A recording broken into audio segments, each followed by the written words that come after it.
look at 2017 number 1.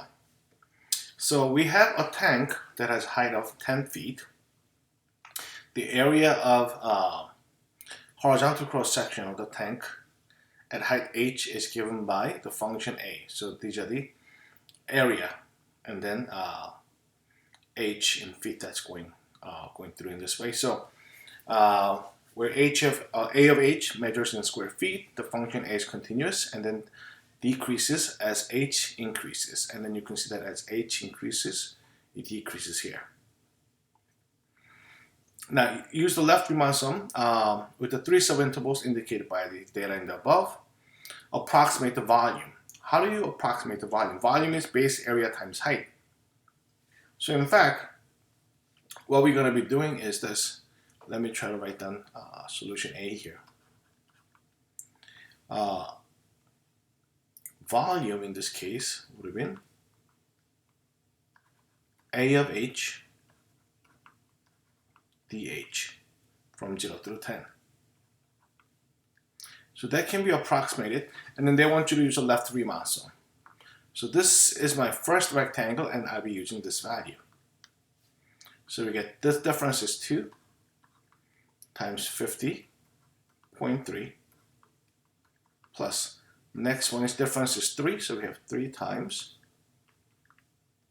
14.4. Next one is plus 5, because difference is 5 here, and 6.5.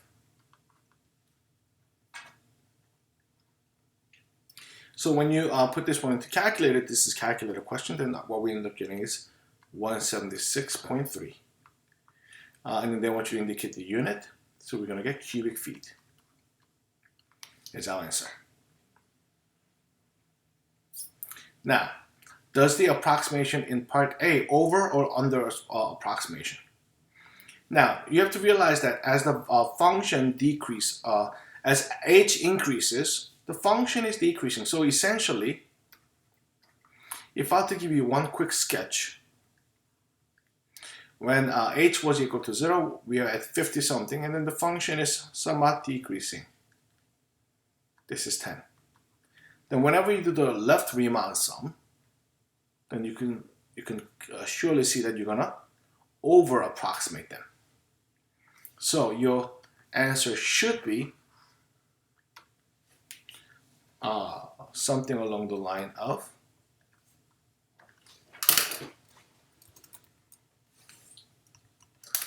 let me make it a bit smaller.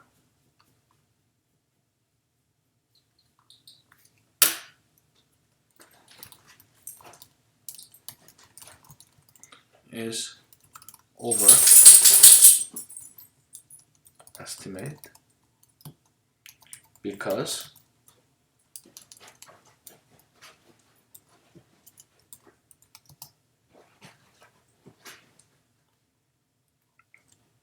the left Riemann sum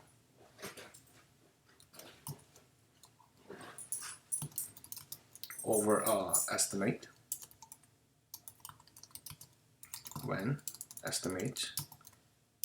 when the function is decreasing.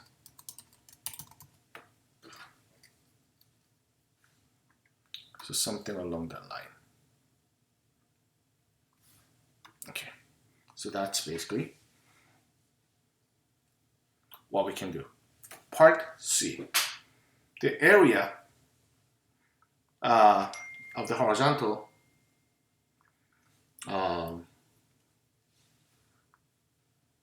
cross-section is given by this way. Based upon this model, find the volume of the tank. So then in this case, what we're going to be doing is we're going to have the same integral as earlier, except that we'll be using f of h. So what we end up getting is, for part C, integral from 0 through 10 of 50.3 over e to d 0.2h plus h dh. And I'm going to use the calculator to solve this.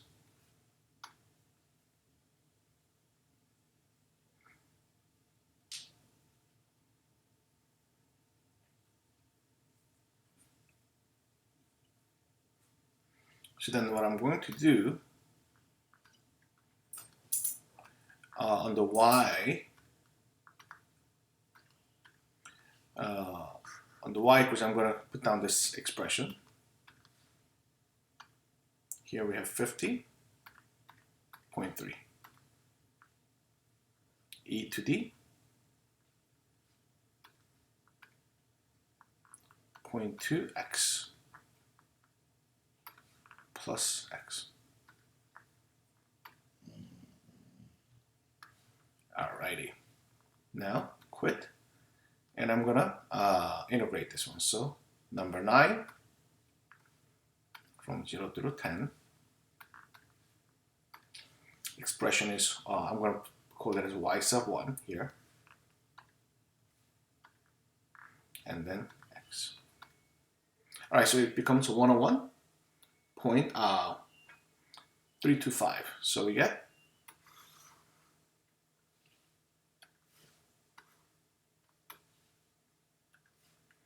101.325 cubic feet. All right, water is pumped into the tank.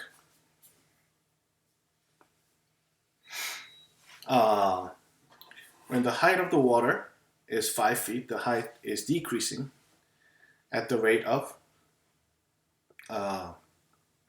this much.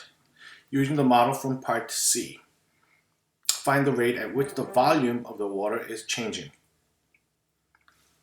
with respect to time when height is 5 feet. So now in this case, basically what we're looking at is this. We get to realize that, let me try to change this one.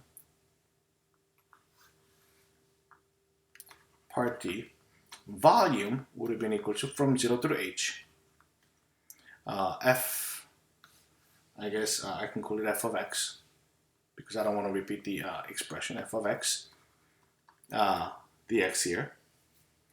Now then, what is dv dt?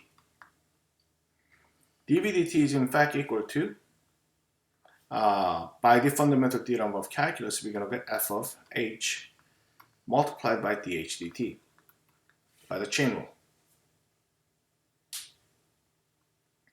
Now, but we are looking at when h is 5 feet. So then h is equal to 5 feet. Then what's going to be happening? Then we're going to get f of 5 times 0.26.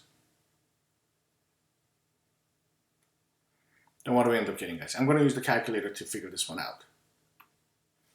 So here, I'm going to do y sub, open parentheses, and then y sub 5. And then multiply that by 0.26. And I'm getting 1.694. So we get 1.694. The answer is 1.694 cubic feet per, what's the unit of time? Per minute. So the question is, find the rate. So rate is this much. All right, so with that one, I'm going to close off for number 1. See you later.